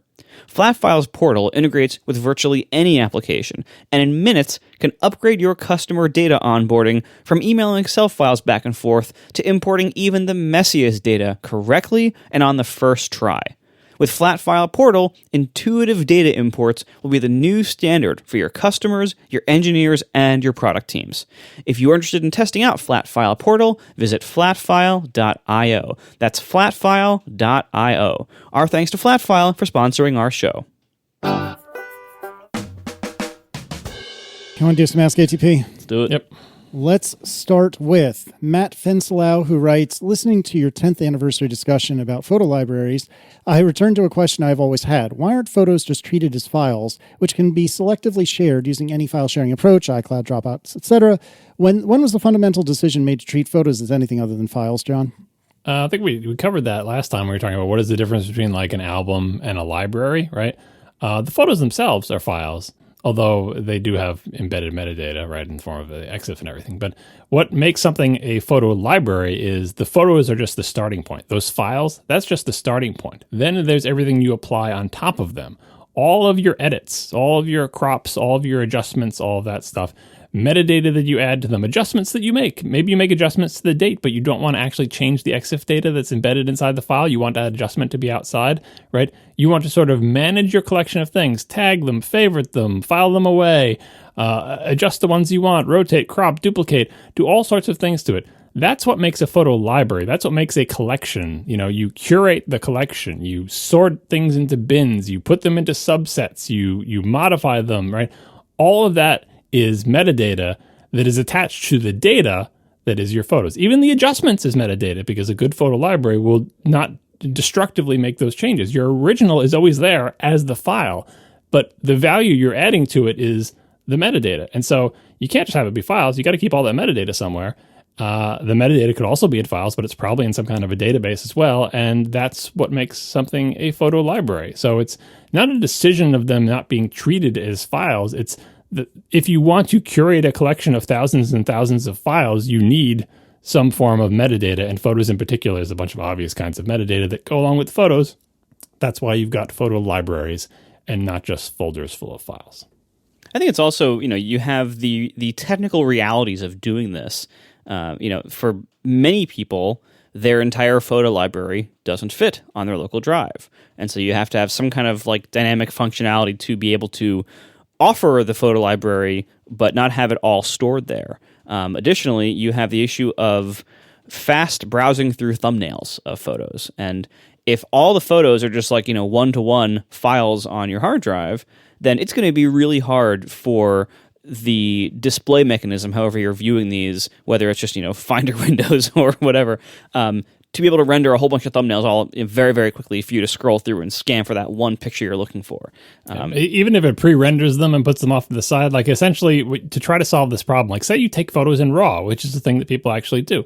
You can't fit, if you do the math on I'm going to scroll through this collection of thousands of photos, but I don't have thumbnails, but they're all on disk as just plain files, I'll just read all the RAWs. Figure out the I/O in terms of gigabytes per second that you would need to read and decode, because if they're compressed RAW or a JPEG or something, to be able to scroll smoothly and then say, okay, well, I'll just do that ahead of time and I'll cache the thumbnails. And you're well on your way to making a photo library. Right. It doesn't take long. It's once you start trying to solve this problem, you're making a photo library. That's why photo libraries exist. Once you try to accomplish the tasks that you think should be able to be done with just files, just files in the Finder. I just have thumbnails. That works up to a point. And then beyond that point, the Finder starts doing things like making thumbnails and hiding them from you in either an in-memory or a file cache or something. And the scrolling is still a little bit clunky. And then you're just I wish this was better. And you're slowly inventing iPhoto. Right. And then also, you have the issue of different ways to browse photos. Sometimes, most of the time, I'm browsing photos just in a big chronological list, just by time. And I can scan back. Well, but sometimes I want to browse by location. So somewhere there has to be an index of all the locations from all my photos, and I want some interface to be able to browse them by that. Sometimes I make albums and want to share them. Oh, you want to share this photo? Oh, well, you're going to need now a few versions of this photo to be shared. You're going to need the HEIC original, and then you're going to want a JPEG that was rendered for sharing, maybe a smaller sized one to be shared in certain ways. Where are you going to put all those? Right next to it? What if it's a live photo? That's actually two different files. Do you store the little H.265 video clip next to the JPEG, or do you store them both in some kind of weird complex HEIC format that nothing reads?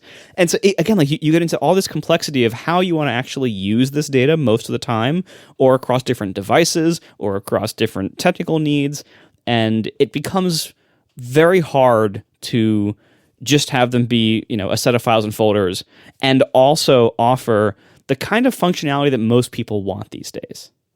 All right, Dan Young writes, what's your take on Apple's awful user experience with modern macOS updates? As someone who knows the value of OS updates, I already procrastinated on installing them. This seems like it will teach people that OS updates are bad and should be avoided.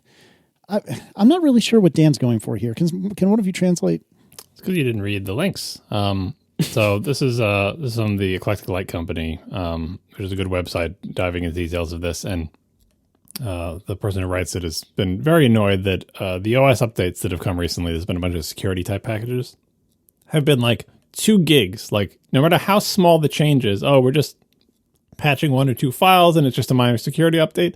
You still have to end up downloading 2 to 3 gigabytes.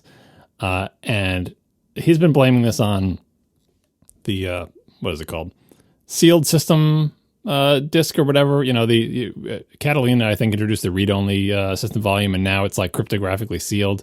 And apparently, it is easier or more straightforward to just ship a huge wad of the entire OS and install that as the new sealed system snapshot, rather than trying to mount read-only mount the system volume read-only, put in the delta changes, and reapply the cryptographic signatures and stuff like that, right? That's my guess as to why these updates are big. Now, that doesn't make a lot of technical sense to me, because part of the beauty of APFS and the snapshotting system is and the ability to do diff-streaming snapshots, all that should make it much easier to send smaller updates, because we can... they don't have to make their own system, like, oh, how do I send the deltas? And we have to write our own code to figure out which files we have to patch and make sure that the checksums are exactly the same after the patching. Snapshot diffing already does that. With the snapshot diffing, since Apple knows that you have a sealed system volume, we know every single bit that's on your macOS 11.1 system volume, like down to the bit, because it's read-only and it's cryptographically signed, so we don't have to speculate about what you have. It seems to me that they could make macOS 11.2 do a snapshot diff locally in Apple's, headquarters between 11.1 and 11.2, and then they would know ship that snapshot diff and have it applied, because they know what they're applying it to a known target. There's no mystery about what's on people's disks out here in the world. But apparently that's not what they're doing. Apparently they're just shipping the entire new image no matter what change. So I hope this is a technical limitation where they're just being cautious with how they do this. And I can understand why people are annoyed. And I know it is it is nice for me to sit here with my gigabit fiber connection and go, oh, I don't care how big the OS updates are. But it does matter. And one of the supposed promises of the quote-unquote new update system that Apple touts, which, as I think I mentioned in the past show, is really mobile update from iOS and iPadOS and tvOS and probably watchOS. Anyway, mobile update. One of the supposed advantages, faster, more secure updates. The more secure part I buy, the faster, not when you're making us download 2.6 gigs. So I think it seems like it's something that should be better, but it also seems like it's the type of thing where, especially how slow they've been moving on this, where this seems like the sort of first, most cautious, most naive implementation that is wasteful. And I hope the underpinnings are all there to make this better over time. Finally, Matt Ewens writes, you're given the green light by your spouses to take down all the walls and rewire your home networks. How do you plan your new networks? What is installed for now and what is installed for later? What Ethernet or networking gear would you use? This is actually extremely pertinent, and it might as well have been written by me, because sometime in the next couple of weeks, we're going to get to the point on our house edition to do electrical and also a couple of Ethernet drops. So tell me, Marco, what do I need to glean from your terrible, terrible mistakes and do differently for this? I've gotten various bits of advice over the years, some of which I've followed, some of which I wish I'd followed, some of which I regret following. One of the things that I heard from people was to have them run conduit, like little tubes in the wall, as opposed to just running the wire straight in the wall. The idea being that obviously no matter what wiring you pick, sometime down the road, and it takes a while for these things to change, but sometime down the road, the wiring you have will be obsolete and you will want to change it. And ideally, you would want to change it without tearing open the walls again and having to run all new wires in a very invasive way. So the idea is if you run conduit through the wall and put those little pull strings in along with the wires, the idea is that you could just pull out the old wires and run some new wires in through these little tubes in the wall, and then you can have modern wiring down the road without tearing open all your walls. In practice, I've been told by many people who install these things that's not really going to ever work. And I actually did install it in part of my house, and that and the installer was like, "Yeah, we probably can't ever actually pull the wires through the bends and everything." So I think in practice, if you have very simple wall geometry in a reasonably straightforward construction, maybe that might work. In the real world, I think you're going to have a bend or two here or there that has to go around something, and it's going to be very hard to get anything through there in practice. Although the real barrier to conduit, though, is usually that walls in houses are not large enough to accommodate conduit without like entirely, separating your 2x4 framing or whatever. Conduit is much more commonly used in offices where it's actually used like that. Like you can't open up the walls every time you want to rerun wires, so there have to be conduits, especially it's like roads. Like the major highways are conduit, and maybe some of the branches are not so much, but because office buildings get reconfigured a lot, there's room in the gigantic office walls and floors and ceilings to run big conduits of networking cable everywhere. In houses, your walls just aren't thick enough for you to put a giant PVC pipe in that run your wires through it. So normally the conduit has to be smaller, and that's where you get into, okay, well, the conduit is barely the size of the wire. All that said, if you don't have conduit and someone just takes a drill and drills a hole that's the size of an Ethernet cable through one of your 2x4s, there's no way you're ever getting anything back through that. So as difficult as conduit may be to navigate some corners, at least you have a fighting chance. Whereas if you don't run conduit and just someone literally drills holes, it's good structurally in that you're not compromising the structural integrity of your wall framing, but you can't even get the RJ45 back through that hole because it's literally the thickness of the wire. And it's also, by the way, embedded in your wall that you don't want to open up. So it really depends on, how much do you plan on ever yanking out the wire and putting in new wire? If you do, it is a good idea to see if you can use conduit at least for the major runs, but don't compromise the structural integrity of your house by putting a giant 3-inch conduit through a load-bearing wall, because that's not a good trade. That's not a good trade-off. Right.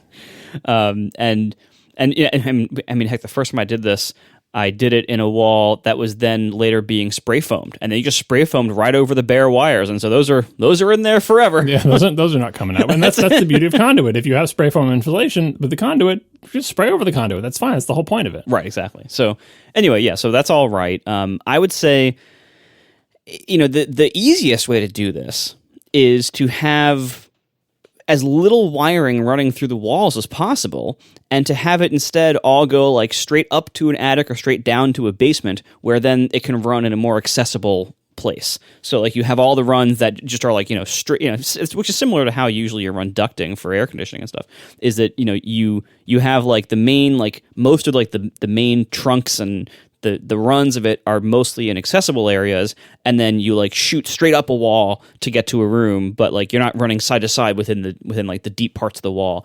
Otherwise, kind of just accept the fact that, okay, whatever I'm going to put in there now, in X number of years, it's probably going to be at least partially obsolete, and I'll have to live with it, or we'll have to move by then, or whatever, or it'll have been chewed through by rats. Yeah, mice, right. Because that's the other problem with things in the wall. That's true. But that being said, like the first set of this wiring I did that got spray foamed in, that was at this point almost 10 years ago, and that was at the time I said put in the best, and at the time that was Cat 6, and Cat 6 today is still fine. Like it can still do a lot. I've never had a problem with those wires on those walls. They just work 100% of the time, as good network wiring tends to mostly do, and it's been great. So the amount of time you have is potentially long, and so even despite all this, like it's probably still worth doing. So, and the time you might have longer than you think before you actually are hitting problems with that. And even though right now 10 gig Ethernet stuff exists, and I think those old Cat 6 wires, I don't know exactly the tolerances that makes it so I can't do all these things, but like I'm pretty sure I can't do 10 gig. I might be able to do like 2.5 or something like that. No, I think you can do 10 gig over a Cat 6, just over shorter runs. Yeah, but who knows? Like if they accidentally like bent it too close to a power line somewhere or something, who knows? But anyway, it does gigabit just fine, and still like now 10 years later, that's still fine. And when I put it in 10 years ago, gigabit wasn't new. Like it was like well into its lifespan, but gigabit networking is still really fast. And for what you like, it's still the fastest internet connection you can get in a house. So the wire, at least in the US, in most places, and even that, like you're lucky if you can get that. And so I'm not being held back for internet connectivity by that. The only thing that's really holding back for me is like computer to computer file transfers. And that's not something I do so often that I need that to be super fast. As long as my internet connection is fast, which it is over Cat 6 just fine, then that's I don't have any problems with that. And so if I'm going to continue to use Cat 6 for another 10 years, it would probably still be fine, and I probably would still not really be feeling a lot of like I'm being held back by the wiring on my walls. That would at that point be almost 20 years old. I would plan for 10 gig though, because I feel like 10 gig is going to come around, and not just because I have a computer with two 10 gig Ethernet ports on it, just because I feel like it's in shouting distance. And it's kind of sad now. I saw this pointed out recently that the crappy USB connections on our computers are now significantly faster than our Ethernet connections. Because whatever the current pick your Ethernets, pick your USB standard. You can do 10 gig, 20 gig, 40 gig, right? And forget about Thunderbolt. This is just Thunderbolt, I guess, is the 40 gig one. Like USB is surprisingly fast, and we think of that as a thing we use to connect, a mouse and a keyboard, right? So 10 gig Ethernet, in the data centers, there are much faster variants of Ethernet that are in common use all the time, but those are obviously super expensive. But I feel like 10 gig, we're in shouting distance, right? But that said, the chat room just looked up the distance. Apparently, Cat 6 can do 10 gig up to like 50 meters or something, 55 meters. Most houses are not that big, right? So just look at the length of your runs. I think it is worth future-proofing for 10 gig, but to do that, you might not have to do anything more than do Cat 6 in reasonable runs, like Marco said. Like have them from a central point, and everyone just drops down in between two studs and comes out of port, and you're done, right? So if you don't have a gigantic house, and each individual run is not longer than 55 meters, not 55 meters total wiring in your walls, but like from the switch to wherever you're going, then you're all set for 10 gig. And I think that is reasonable future-proofing.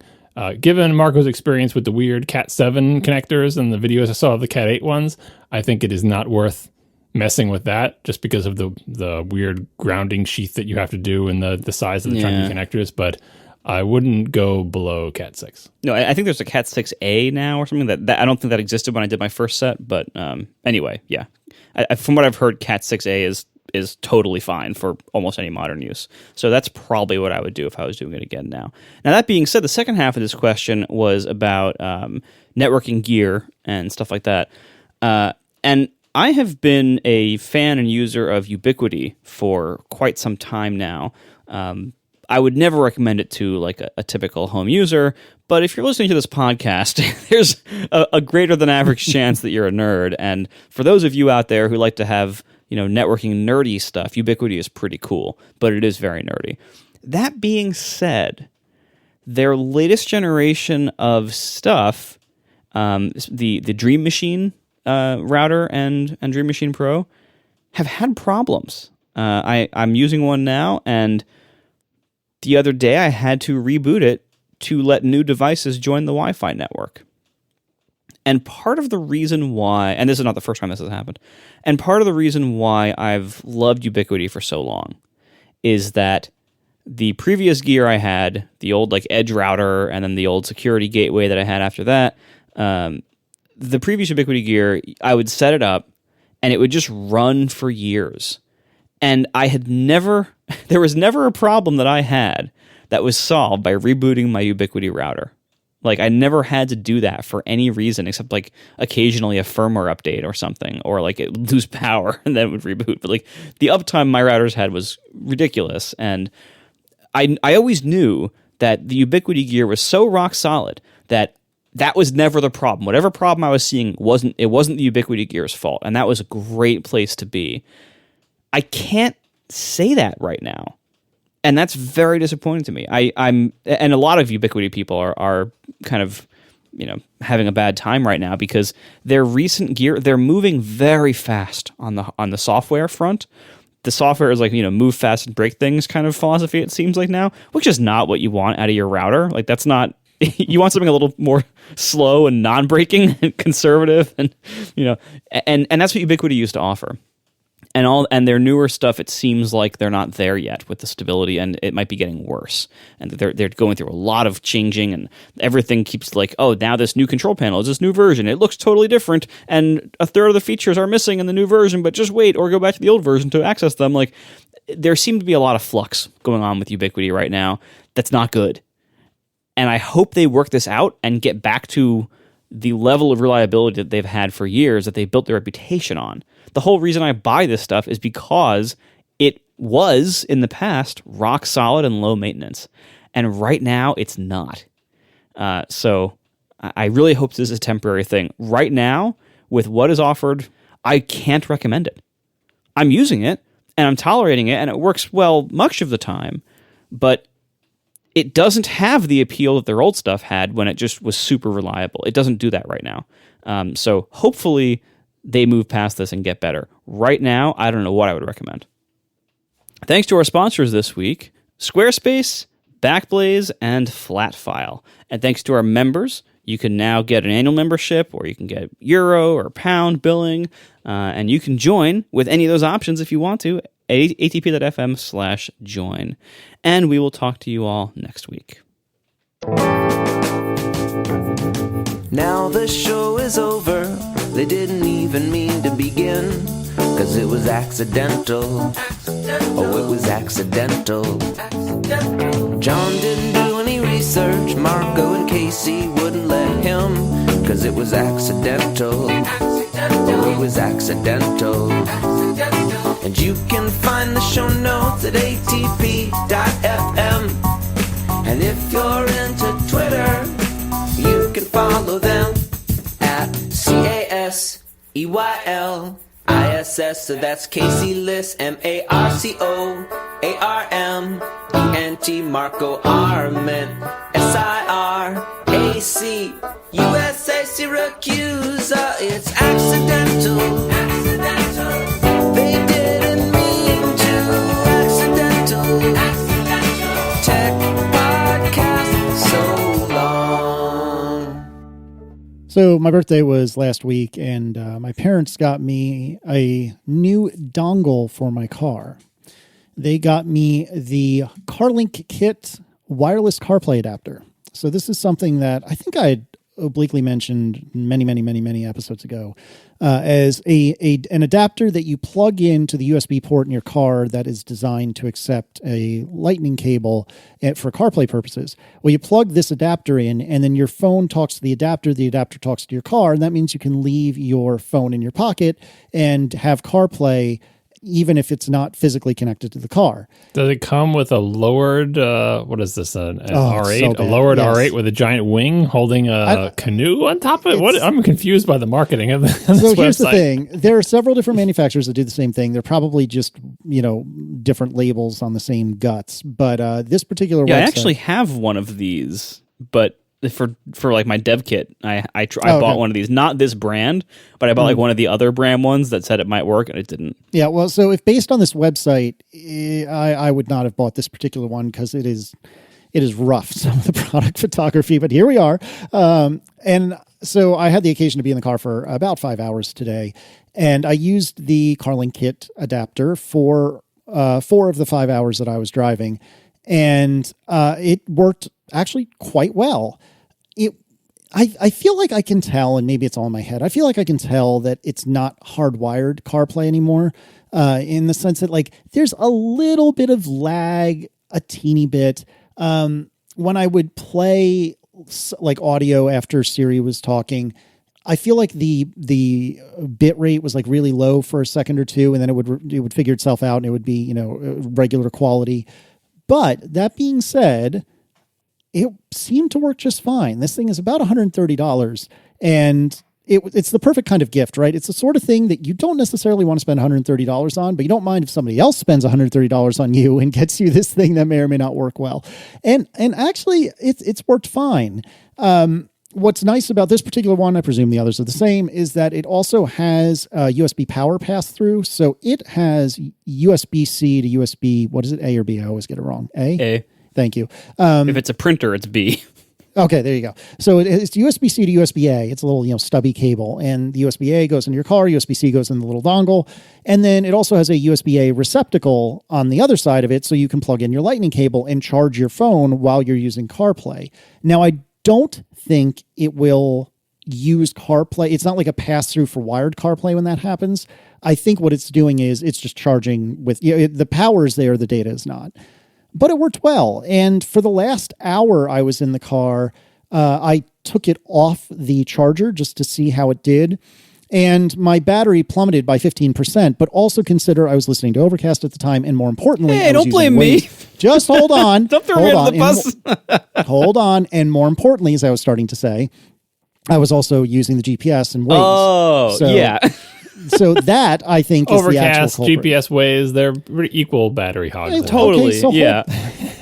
So thankfully, Apple has this little thing where you can see what your battery usage is. And it so happened that it was 11 to 12 this morning that I was on battery and using CarPlay and so on and so forth. And it was Waze at 23% and Overcast at 21%. So says Apple. I concur with you. I think that seems a bit ridiculous. I would expect Waze would be the overwhelming majority of it. But nevertheless, I don't actually have that much else to say about it, to be honest. It is definitely a hack, and it wouldn't surprise me if this hack is somehow closed up in the future. But for now, it works, and I'm pretty satisfied with it. And it's nice to be able to use CarPlay always. So the way I treated CarPlay in the past was if I was going in the car for like more than just a few minutes, I would probably plug in, or if like I'm in the middle of a text conversation where I want to be able to easily dictate and so on and so forth, I would plug it in. But otherwise, I just would use Bluetooth to the car, like no CarPlay involved at all. I would just use Bluetooth to the car and stream, Overcast or music or what have you. And now every time I get in the car, I have the full CarPlay experience, just like BMW drivers have had for years. And I think Audi is now starting to do wireless CarPlay. There's a few other makes that are doing it too. But yeah, it actually works, and I'm really surprised. And, the super discerning among you will definitely be able to see the difference. But for me, I'm willing to trade a little bit of latency and lag for a lot of convenience. And that works for me. The website says suitable for 98% car models. Not for 98% of car models. It says suitable for 98% car models. So assuming that they're not talking about 98% cars, things that are 2% non-car, I guess that would be every SUV maybe. Oh, it's probably higher than 2%. I would really want to know, is my car one of the 2% that I can't use? What is it? If it's a CarPlay adapter, why would it care what the car is? Isn't it just tricking all of the cars into, I don't know. Well, no, first of all, the way it works, it doesn't work with everything. Second of all, the website has other gems as well. Have you scrolled down a little bit to the row of documents that includes things such as their U.S. trademark document? Oh my gosh. I've scrolled down to a heading that says, if the product worked normally, no need update. I did see that. Yeah, it's something, but it worked for me. And that's all I care about. Actually, it's down to $110 right now. I'm sorry. These are a lot of these. I seem to recall a long succession of kind of not particularly nice looking car related accessories that I've purchased for things like iPods and iPhones in the past, especially back when cars were not as savvy about connecting to any kind of electronics, and they all look similar to this. They're all like a nondescript plastic box with maybe a light on it and some wires that you connect to it. And they serve me well. Like, I'm not putting down these type of products. Like, when you need a thing that does the thing, and you just want it in your car, and you just stick it in there and forget about it, and either shove it up inside your glove box or inside a little console, or in the case of like adding aux audio input to like my original Honda Civics and Accords, just like it's all entirely hidden underneath the plastic of the center tunnel. Yeah, so it's money well spent. It improves the functionality of your car, and you never need to think about it again. And then when you get rid of that car, the thing leaves with it, and your next car has this built in. And so I think that's is the reason this market exists, right? Modify a car to get a new capability, and don't worry about it if this thing doesn't last too long, because you're probably going to get rid of that car eventually anyway, and your new car won't have this problem, and there you go.